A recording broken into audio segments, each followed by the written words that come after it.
안녕하세요. 불의를 보면 참지 못하는 40대 여자입니다. 요즘 세상이 참 각박하죠?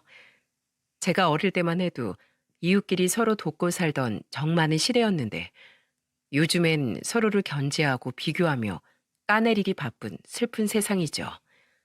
물론 예전이나 지금이나 사람 사는 곳에 정 또한 존재하겠지만 아무래도 일을 하면서 사람 간의 불화를 자주 조정하다 보니 그런 현실이 제 눈에 더 많이 들어오는 것 또한 사실입니다. 저는 지구대 경찰이에요.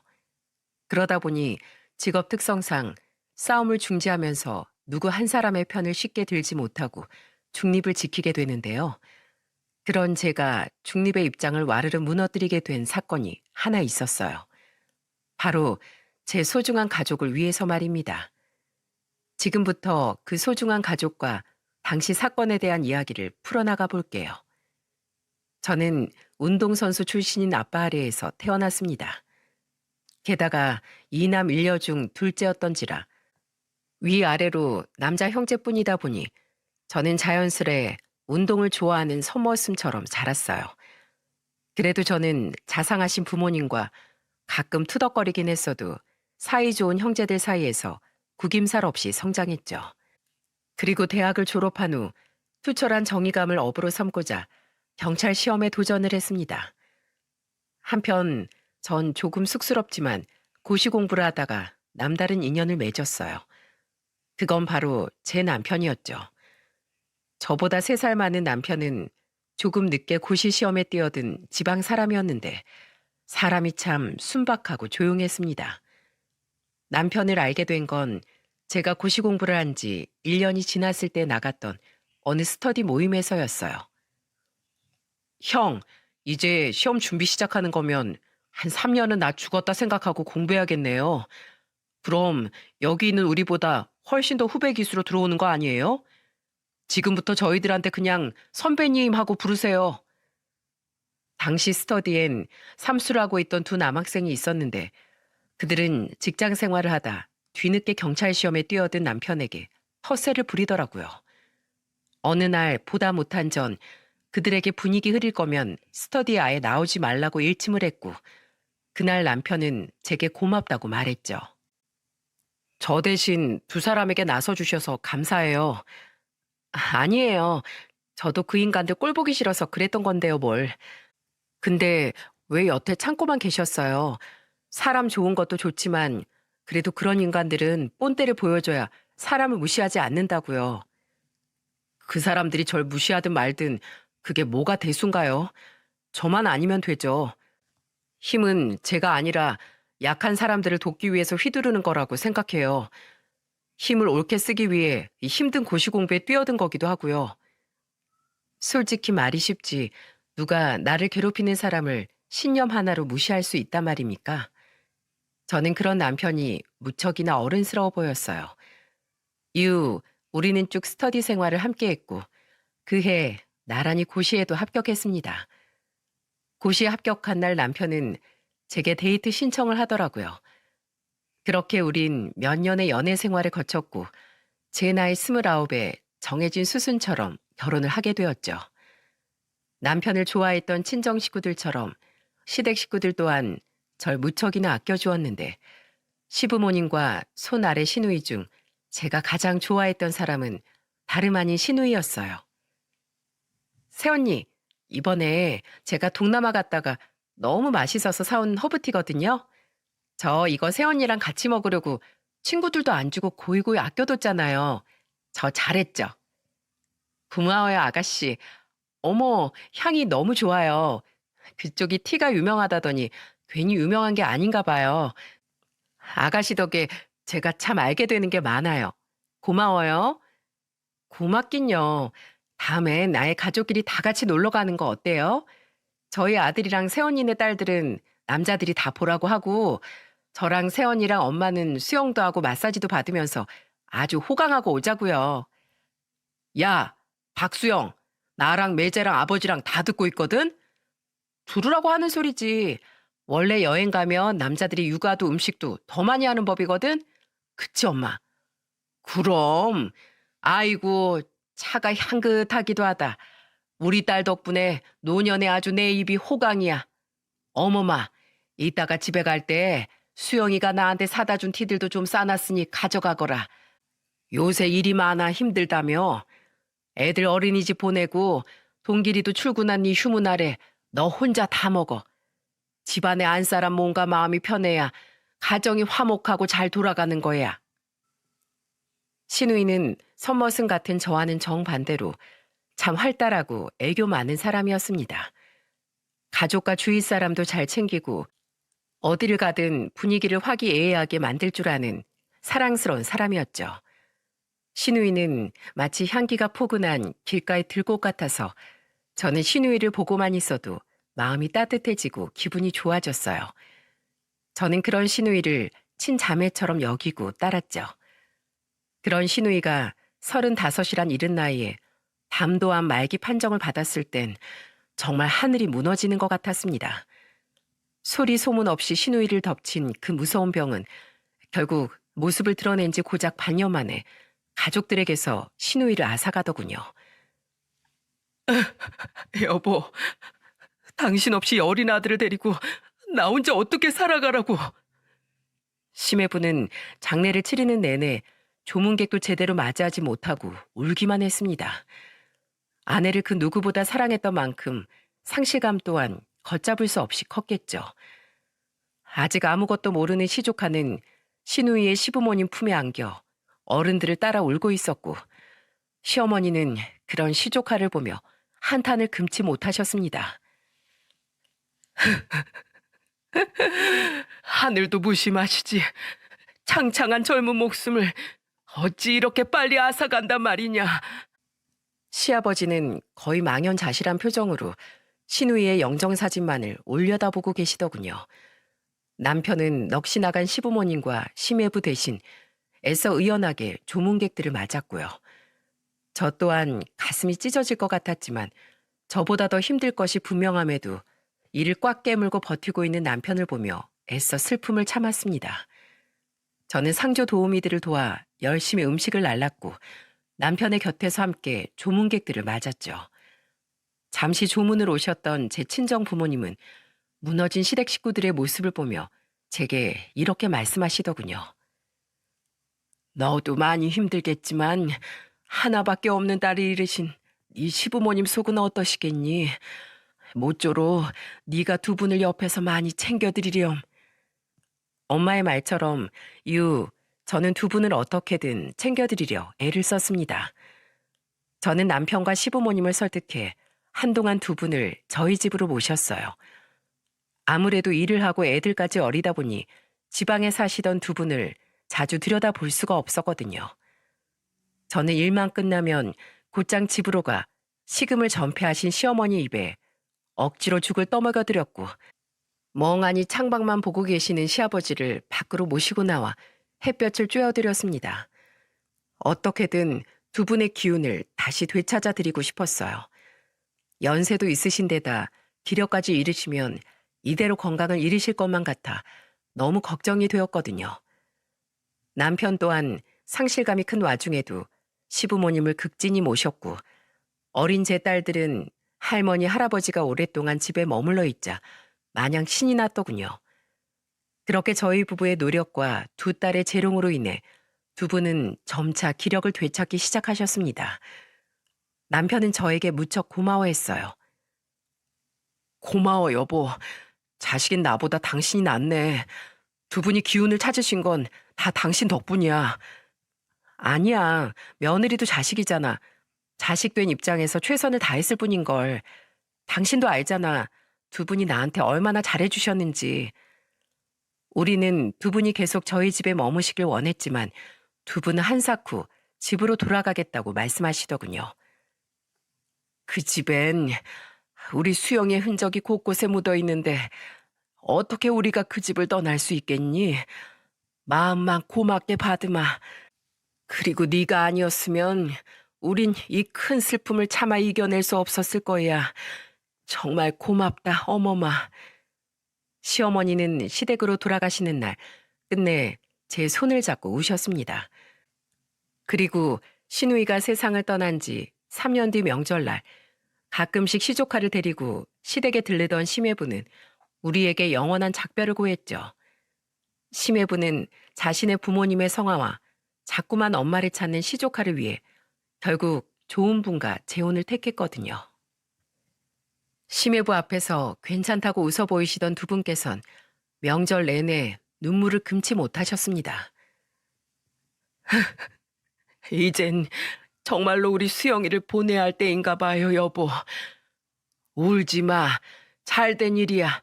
산 사람은 살아야지. 아직 나이도 젊은 사람을 우리 욕심에 죽은 수영의 망령 앞에 내어둘 순 없어. 당신도 그걸 아니까 한서방한테도 더는 애를 데리고도 찾아오지 말라고 못을 박은 게 아닌가. 알아요. 아는데 그냥 난 아직도 수영이랑 작별을 하지 못했나 봐요. 그런 시부모님을 보고 함께 눈물 지으며 저 또한 미처 떠나보내지 못했던 마음속 신우이에게 영원한 작별을 고했습니다. 그리고 더 이상은 우리에게 이런 불행이 없기를 빌었죠. 하지만 세상은 야속하더라고요. 그보다 더 큰 불행이 이번엔 저를 덮치고 말았던 겁니다. 네? 제 남편이 어떻게 됐다고요? 신우이가 세상을 떠난 후 7년이 지난 어느 날 저녁, 저는 충격적인 남편의 비보를 전해 듣게 되었어요.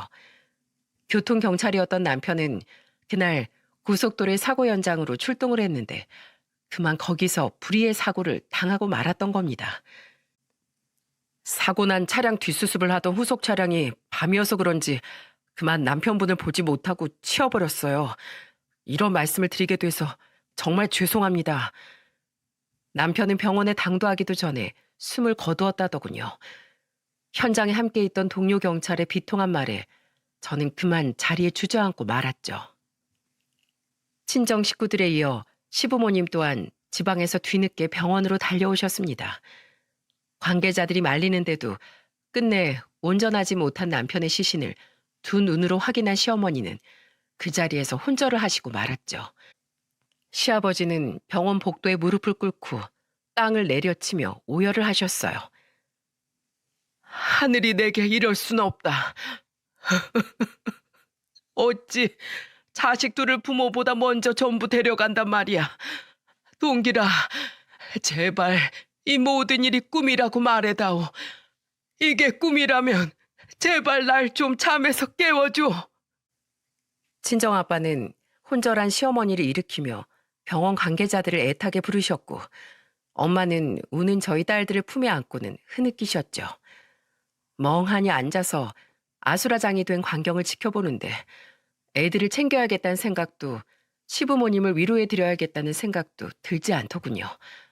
그냥 이 모든 일이 다 현실처럼 느껴지지 않았어요. 신우이의 일로 가족의 죽음에 대한 슬픔은 충분히 겪었다고 생각했건만 그건 오만한 저의 착각이었습니다. 남편을 잃은 슬픔은 그 어느 것으로도 위로가 되지 않더라고요. 조문객조차 받지 못하고 오열만 하던 심애부의 모습이 떠오르더군요. 그때 그 사람의 마음이 이토록 공허하고 막막했겠구나 싶었죠. 장례식을 어떻게 치렀는지 기억조차 나지 않습니다. 가끔씩 생각나는 건 끊임없이 실신을 하던 시어머니와 넋이 나간 저를 붙들고 흐느끼던 저희 부모님, 그리고 저를 대신해 조문객들을 맞아주던 저희 오빠와 남동생의 모습뿐이더군요. 아가씨, 정말 괜찮은 거 맞죠? 세원이와 올케는 장례식 내내 저희 딸들을 저 대신 보살펴 주었습니다. 저는 그런 두 사람에게 감사의 인사를 전하곤 애써 웃어 보였죠. 남편의 장례식 이후 한동안 저희 부모님께서 저희 집에 머물며 제 딸들과 저를 보살펴 주셨어요. 시부모님께선 7년 전 저처럼 이번엔 당신들이 저를 보살펴 주고 싶어 하셨지만 저는 먹먹한 마음으로 두 분의 호의를 거절했습니다. 죄송해요. 근데 저 지금 두 분을 보면 제가 너무 힘들어서 견딜 수가 없을 것 같아요. 아무리 가까운 가족 사이라고 한들 두 분은 제 남편의 부모님 아니겠습니까? 시부모님을 보면 두 분의 얼굴을 고루 빼닮은 남편의 얼굴이 떠오르고 두 분의 손짓 하나에도 시댁에서의 남편과의 추억이 떠올라 미쳐버릴 것 같더라고요. 하지만 저는 일전의 두 분처럼 마냥 넋놓고 슬퍼할 수도 식음을 전폐할 수도 없었습니다. 제겐 아직 12살, 10살 나이의 어린 딸들이 있었으니까요.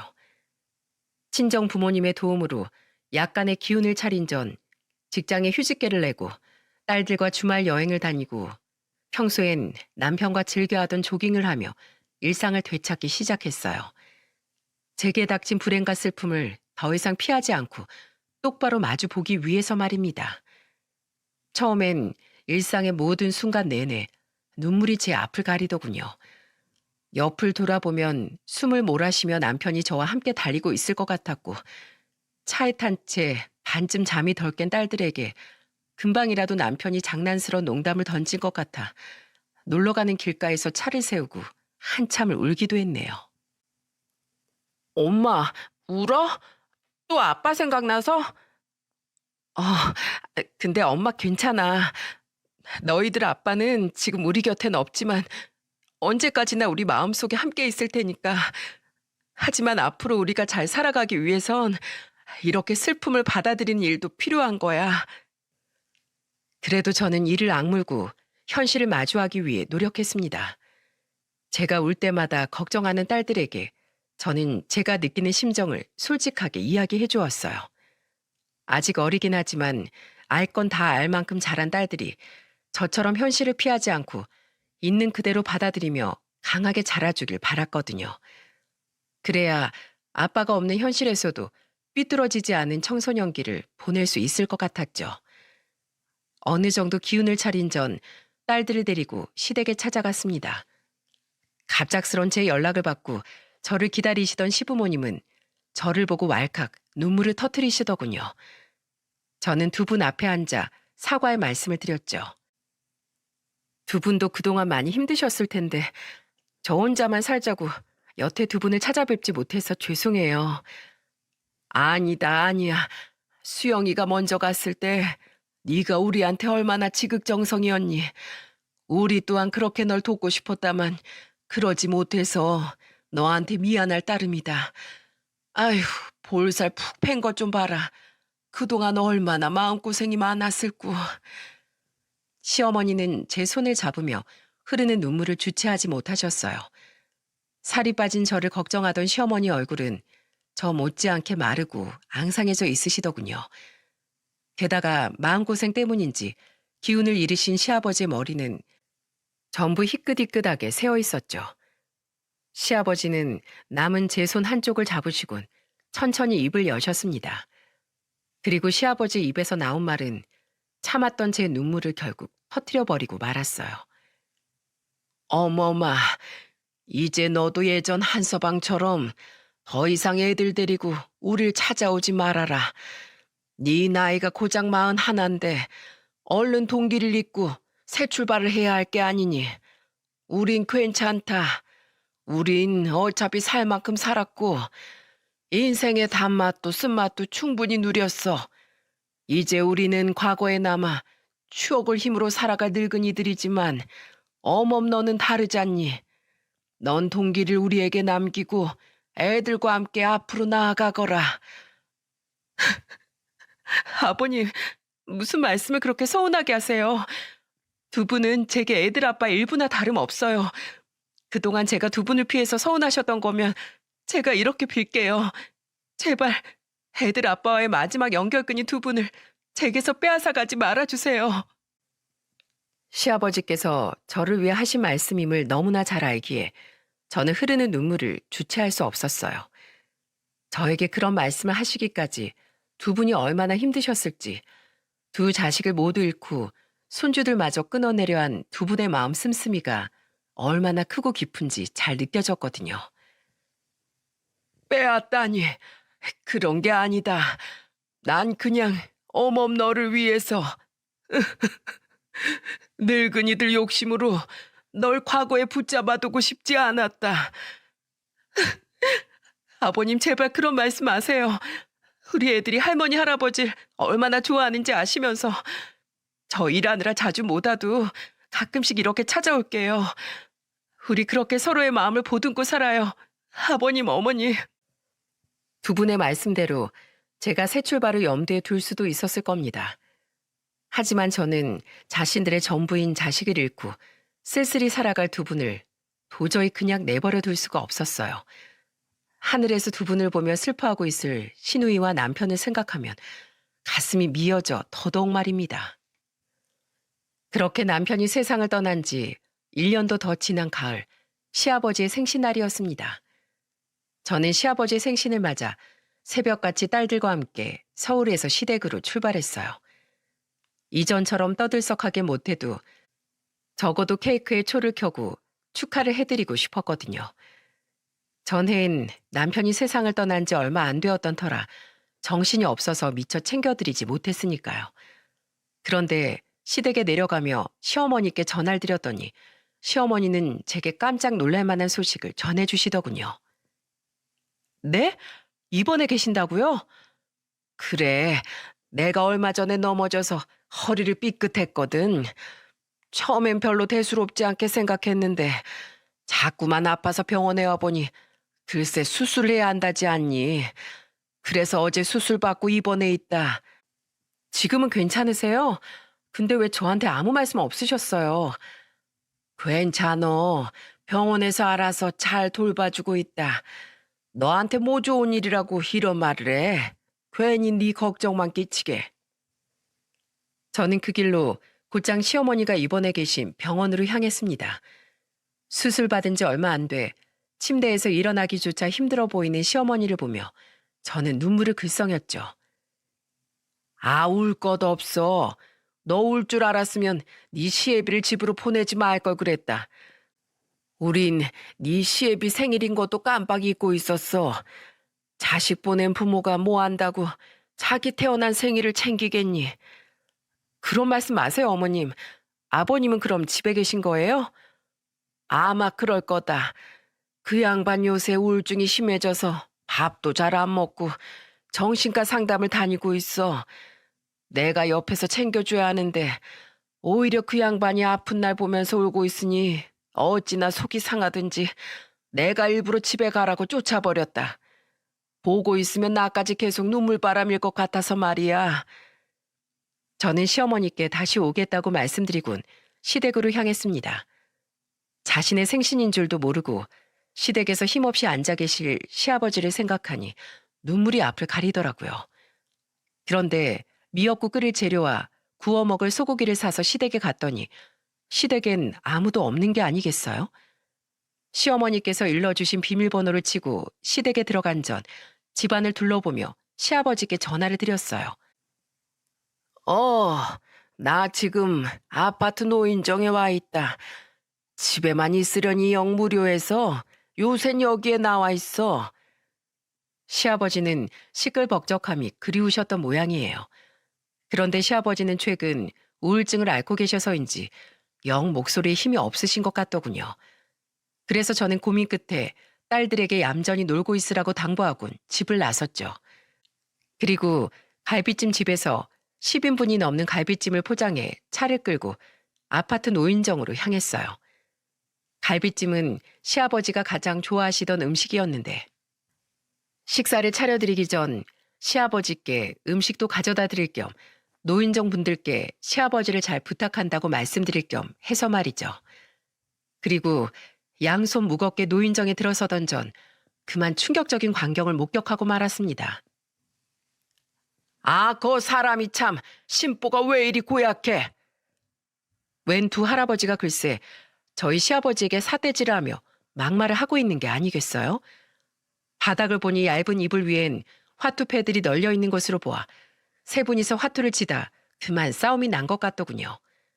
저는 조용히 옆에 포장한 갈비찜을 내려두고 상황을 지켜보았습니다. 70 중반이나 된 노인네가 말이야. 재미로 치는 화투에서 한 발 무르기도 하고 서로 봐줄 줄도 알아야지. 끝까지 안 물러서고 내 돈 떼먹겠다고 고집을 부려대? 김영감 말이 맞지. 노인정에 나온 지 얼마 안 돼서 우리가 좀 놀아주려고 했더니만 이거 사람이 아주 상종 못할 사람이야. 노인들 사이에서 텃세가 얼마나 무서운지 우리가 한번 보여줘? 아니, 자네들이 여태 내 돈 다 따간 건 생각도 안 하고 내가 한판 좀 우세했기로써니 이렇게 사람을 몰아붙인단 말인가. 노인정의 다른 어른들은 세 사람을 보며 수군댔어요. 어떤 분은 저희 시아버지를 몰아붙이는 두 노인 중 한 명을 말리기도 했죠. 하지만 그 노인은 그분의 손을 뿌리치며 팔짱을 끼곤 콧방귀를 뀌더군요. 그리곤 저희 시아버지에게 삿대질을 하며 언성을 높였죠. 이게 감히 내가 누군지 알고 대들어? 이 아파트 단지에 우리 아들만 둘이 살아. 어디 내 아들 데리고 와서 홍구멍 한번 내줘? 이 아파트에 발도 못 붙이게 해주냐 말이야. 아들들? 평소였으면 아무렇지도 않게 받아쳤을 말이건만 자식이라는 말에 시아버지는 기가 죽으신 모양이더군요. 그 자식들이 무서워서가 아니라 자식이란 이름 자체가 시아버지께 듣기만 해도 상처가 되는 것 같았죠. 시아버지의 그런 모습을 눈치챘는지 또 다른 노인은 의기양양하게 웃으며 시아버지께 이러더라고요. 흥! 왜? 꼬우면 당신도 자식들 불러봐 어디. 우리 같은 늙은이들이 기댈 때가 자식밖에 더 있나. 참, 박 씨는 자식들이 죄에다 죽었다고 했지? 허이구, 심보가 그 모양이니 자식들도 드센 부모 기를 못 이기고 전부 요절을 했지. 자식들 잡아먹는 몹쓸 팔자로구먼. 어디 자식들 다 잡아먹고 나니 기력이 좀 생기는 것 같은가? 뭐 얼굴 꼬락선일 보아하니 그런 것 같지도 않구먼. 에휴, 여기 노인네들 모두 다 조심해야 돼. 자식 다 잡아먹고 늙은이들만 남아봤자 여생을 무슨 재미로 사나. 안 그런가? 박씨, 앞으로 자식들 죽고 심심한 인생 노인정까지 못 나와서 더 재미없게 살고 싶지 않으면 우리한테 잘 보여야 할 거야. 우리가 이 노인정에 몇 년이나 다녔는지 알기나 해? 여긴 다 우리 구역이야. 정말 기함을 했습니다. 나이 먹었다고 다 어른이 아니라더니 두 노인이 딱 그 꼴이더군요. 어떻게 자식 잃은 부모 앞에서 저런 가슴에 작사를 꽂는 말을 한단 말입니까? 게다가 더욱 가슴이 찢어졌던 건 두 사람의 막말에 아무 말도 못하고 고개만 푹 숙이고 있던 시아버지의 모습이었어요. 그리고 시아버지의 눈에서 눈물 한 방울이 바닥으로 떨어진 순간 저는 더 이상 참지 못하고 소리를 지르며 세 사람의 사이로 뛰쳐나갔죠. 아버님, 막내딸 왔어요. 갑작스런 저의 등장에 두 노인뿐 아니라 시아버지 또한 놀라고 당황한 눈치시더라고요. 저는 눈가가 벌개진 시아버지의 모습을 보곤 시아버지의 손을 꼭 붙잡고 두 노인을 노려봤습니다. 두 노인 중 한 명이 저를 보고 말을 더듬으며 묻더군요. 딸? 아니, 근데 분명 박씨 자식들은 전부 요절했다고 들었는데. 네, 제가 이 집 막내딸입니다. 뭐가 잘못됐나요? 근데 두 분은 대체 얼마나 대단한 분들이기에 저희 아버지한테 그런 입에 담지도 못할 막말을 하시는 거예요? 아니, 우린 그저 화투를 치다가 이 양반이 욕심을 부리기에 노인정 선배로서 사회생활에 대해 좀 가르쳐 줬을 뿐이야. 예, 아가, 그만하거라. 괜히 나 때문에 그렇게 썩낼 것 없다. 아니요, 전 가만 못 있겠어요. 어디 감히 우리 아버님한테 저딴 소리 한단 말이에요. 있어 보세요, 아버님. 사회생활이요? 그러는 두 분이야말로 밖에 나가서 사회생활 가능하세요? 학교 다니는 애들도 동급생을 따돌림시키면 학교가 발칵 뒤집히는 세상에 지금 그 나이 잡수시고 노인정에서 텃세 부리시는 거예요? 들어보니까 저희 아버님은 잘못한 것도 없는 것 같은데 괜히 돈 잃고 지금 저희 아버님한테 역정 내시는 거잖아요. 시아버지는 저를 말리려고 하셨지만 저는 시아버지의 손을 굳게 붙들곤 계속해서 따져 물었습니다. 그러거나 말거나 두 노인네는 뻔뻔하게 오리발을 내밀더군요.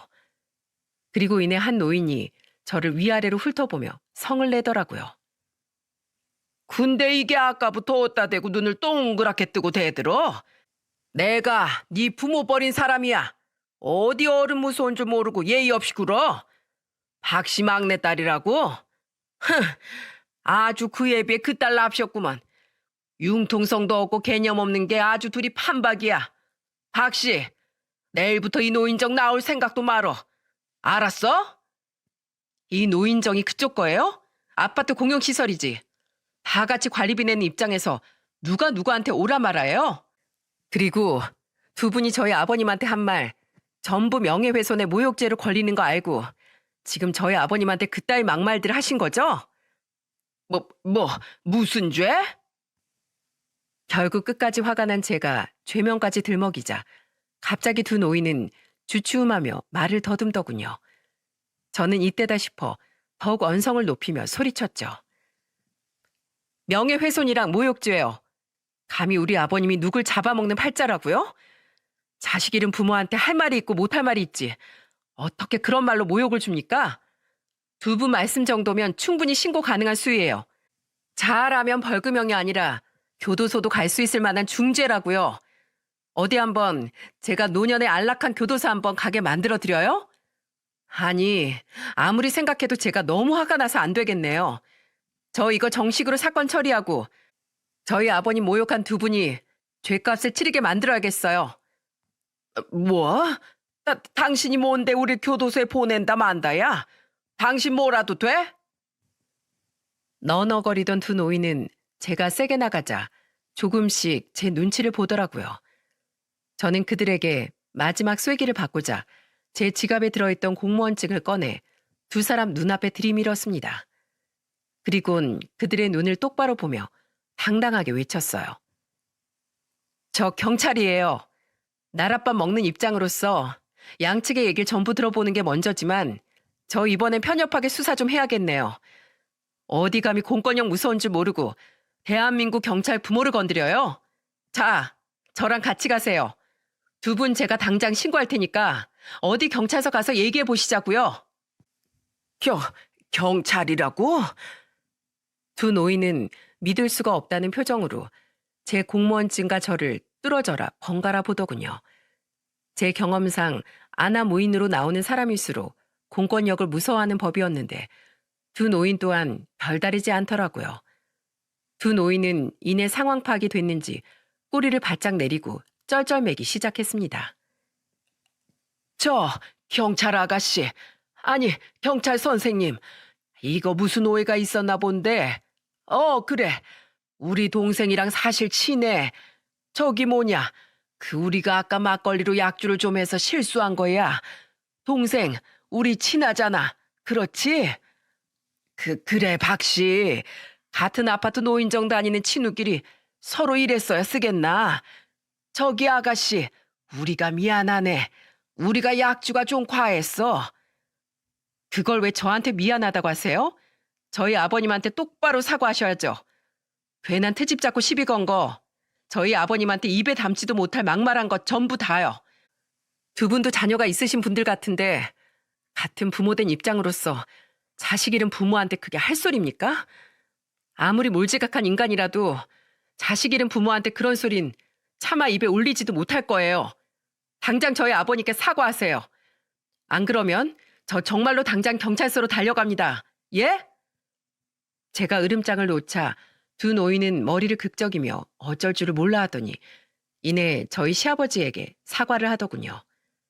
한 노인은 저희 시아버지보다 나이도 많은지 친한 척 동생 거리기까지 하면서 말입니다. 저 동생, 우리가 잘못했어. 미안해. 내가 말실수했네. 혹시 마음 상했다면 마음 풀어주게나. 그래 박씨, 우린 진심도 아니었고 그냥 친해지고 싶은 마음에 그런 거야. 정말 미안하네. 저 형님, 우린 이만 갑시다. 아유, 약주를 하도 했더니 머리도 핑핑 돌고 제정신도 아닌 것이 집에 좀 누워야겠어요. 저 아가씨, 우린 사과했어. 마음 푸는 거야, 어? 글쎄요. 그럴지 말진 제가 앞으로 좀 더 지켜본 후에 알아서 결정할게요. 두 분, 앞으로 저희 아버님한테뿐만 아니라 노인정에서도 행동 똑바로 하세요. 오늘 보니까 비단 저희 아버님한테만 이렇게 텃세 부렸을 것 같지 않은데 나이값 좀 하시라고요. 들어보니까 그쪽 분은 저희 아버님보다도 나이가 많으신 것 같은데 나이만 많다고 다 어른인가요? 아랫사람 힘듦도 돌봐주고 보듬어 줄 줄 아는 게 진정한 어른이죠. 저희 아버님 또 괴롭히기만 해봐요, 어디. 그땐 저 정말로 가만 안 있을 거예요. 아이고, 알았네, 알았어. 이거 무서워서 원. 김영감, 우리 얼른 가세. 마지막 제 경고에 두 노인은 꽁지가 빠져라 노인정을 도망 나가더군요. 두 사람이 사라지자 저는 그제야 시아버지 얼굴을 들여다봤어요. 눈가가 붉어져 있던 시아버지는 제 손을 잡고 눈물을 흘리시더라고요. 아버님, 괜찮으세요? 나는 괜찮다. 이런 꼴을 너에게 보여서 내가 너무 면목이 없구나. 그래도 어머마, 그 상황에서 내 딸이라고 나서줘서 고맙다. 난 자식을 잡아먹었다는 그 두 영감의 말이 정말로 맞는 말 같아서 차마 아무 말도 할 수 없었는데 말이다. 아버님, 그런 말씀하시면 저 정말 속상해요. 아가씨랑 애들 아빠가 세상을 떠난 게 왜 아버님 탓이에요. 그리고 아버님, 어디 가서 누가 자식 없다고 하면 당당하게 막내딸이 있다고 말씀하세요. 며느리도 자식이라면서요. 그럼 나이가 제일 어렸던 제가 응당 두 분의 막내딸 아니겠어요? 울지 마세요, 아버님. 저는 몸도 마음도 많이 약해지신 시아버지가 안쓰러워 시아버지를 꼭 안아드렸습니다. 상황을 모두 지켜본 주위의 노인분들은 그런 우리에게 박수를 보내주시더라고요. 아이고 박씨, 아주 든든한 따님을 두셨수. 잘했어 아가씨. 안 그래도 저 두 놈이 이 노인정물을 흐려놓는 미꾸라지였는데 아주 내 속이 다 시원하구먼. 저도요. 저 인간들 허구한 날 자기들 기분 안 좋으면 우리한테 행패 부리더니 아주 꼴 좋게 됐습니다. 그러게 나도 저 인간들 언젠가는 제대로 임자 만나서 큰 코 다칠 줄 알았어요. 근데 아까부터 이게 무슨 맛있는 냄새야? 다른 분들의 말을 들어보니 그 두 노인은 원래부터 다른 사람들도 싫어했던 분란의 불씨였던 것 같더라고요. 솔직히 어른에게 제가 너무 심했나 싶기도 했는데 그 누구 한 명 두 노인의 편을 들어주는 사람이 없었으니 말이죠. 그리고 한 어르신의 말씀을 듣고 저는 까맣게 잊고 있던 갈비찜의 존재가 생각났어요. 어머, 내 정신 좀 봐. 다들 갈비찜 좀 드세요. 오늘 저희 아버님 생신이라 제가 저희 아버님이 좋아하시는 갈비찜 좀 사왔어요. 넉넉하게 사왔으니까 다들 많이 드세요. 이어서 저는 노인정 어른들에게 접시와 젓가락 등을 나누어 드리며 제대로 인사를 드렸습니다. 저는 저희 아버님 며느리이자 막내딸인 김성은이라고 합니다. 저희 아버님 앞으로 잘 부탁드릴게요. 며느리였어? 아이고 박 씨는 복도 많소. 아들 없어서 며느리 없는 사람은 어디 서러워서 살겠나. 허허. 그러게요 박 씨. 귀 빠진 날 진심으로 축하합니다. 아 박 씨 덕에 이런 맛있는 음식도 얻어먹고 가네요. 다행히 어른들은 저를 귀엽게 봐주시더라고요. 어르신들이 맛있게 갈비찜을 드시기 시작하자 그 모습을 지켜보던 시아버지께서도 그제야 미소를 지으시곤 갈비찜을 한 점 입에 무셨죠. 그리고 시아버지와 함께 시댁으로 돌아오자 소파에서 TV를 보고 있던 두 딸이 달려와 시아버지께 안기더군요. 할아버지, 보고 싶었어요. 할아버지, 생신 축하드려요. 아이고 우리 예쁜 손녀들. 이 할아버지 보겠다고 온 거야? 고맙다. 참으로 고마워. 시아버지는 저희 딸들을 끌어안으며 또다시 눈물 지으셨습니다. 그 모습을 보니 시아버지께서 가족을 얼마나 애틋하게 그리워하셨을까 싶어 저 또한 눈시울이 붉어지더군요. 그날 저녁 저는 정성 들여 끓인 소고기 미역국을 시아버지께 내어드렸고 식탁 위엔 노릇노릇 구운 소고기와 생크림 케이크가 함께 올라왔어요. 저희 딸들은 신이 나서 생일 축하 노래를 불렀고 시아버지가 촛불을 끄자 저는 시아버지의 손을 잡고 이렇게 말씀드렸죠. 아버님, 내년에도 그리고 이듬해에도 제가 생신 꼭 챙겨드릴 테니까 모쪼록 건강하게 오래오래 사세요. 자식들 먼저 보낸 내가 오래 살 자격이나 있는지 모르겠구나. 그런 말씀 마세요. 아가씨랑 애들 아빠만 아버님, 어머님 자식이에요? 아까 말씀드렸던 것처럼 저도 두 분 자식이고 아버님 손녀들 또한 두 분의 핏줄이잖아요. 오래오래 건강하게 사셔서 손녀들 대학 가고 결혼하는 것도 전부 다 보셔야죠. 그러니까 앞으로 끼니 거르지 마시고 정신과 상담도 열심히 받으셔서 지금을 꼭 이겨내시는 거예요. 자, 아버님, 저랑 새끼손가락 걸고 약속. 저는 눈물을 흘리는 시아버지 새끼손가락을 억지로 펴서 귀엽고 제 새끼손가락을 걸고 흔들었습니다. 그 모습을 보자 그제야 시아버지는 피식하고 웃어 보이셨죠. 다음 날 저는 미역국과 소고기를 도시락통에 싸서 시어머니 병실에 찾아갔습니다. 그때 시어머니는 제 손을 잡으며 전날 일에 대해 연신 고맙다고 말씀하시더라고요. 아니에요. 오히려 제가 행동을 조심했어야 했는데 아버님 일이라 어디 참을 수가 있어야죠. 근데 어머님, 어제 일인데 벌써 그 일을 어떻게 하셨어요? 왜 몰라? 나 잠자야 하는데 너희 시아버지가 밤새도록 전화기를 붙들고 놓아주질 않았어. 노인정에서 있던 일을 자랑하느라고 말이야. 네 덕에 자기 귀가 살았다면서 부럽다고 그새 노인정 노인들이 자기한테 문자를 그렇게 해댔대. 덕분에 보이지? 내 다크서클. 시어머니 말씀에 저는 뒤를 돌아 시아버지를 쳐다봤습니다. 양손에 저희 딸들의 손을 한쪽씩 붙잡고 계시던 시아버지는 그런 제 시선을 슥 피하시더라고요. 하지만 끝내 숨기지 못한 시아버지의 붉게 달아오른 두 귀를 보며 저는 그만 웃음을 터뜨리고 말았죠. 그 다음 주에 저는 시어머니를 퇴원시키러 한 번 더 시댁에 다녀갔습니다. 그때 시아버지께 여쭈니 시아버지께선 빙그레 미소 지으며 이렇게 말씀하시더군요. 아버님, 그날 이후로 그 할아버지들이 괜히도 시비 걸거나 하진 않으세요? 안 그런다. 그 인간들 네가 다녀간 이후로 무서웠는지 내 눈도 똑바로 제대로 못 쳐다봐. 그리고 정말 웃긴 게 뭔지 아니? 그 인간들이 심통이 났는지 다른 노인네들한테 시비를 걸려고 하니까 다른 노인들이 약속이라도 한 듯이 이렇게 말하더구나. 괜한 시비 걸다 콩밥 먹고 싶소? 하고 말이야. 그리고 내 눈을 마주치면서 킬킬대는 통에 아주 배꼽을 잡았다 내가. 고맙다 어머마. 네 덕에 통 적응을 못하던 노인정에서 친구도 많이 생겼어. 난 예전에도 지금도 항상 어멈니 도움만 받는구나. 그러게요. 우리 동길이가 여자 보는 눈은 아주 탁월했던 게지요.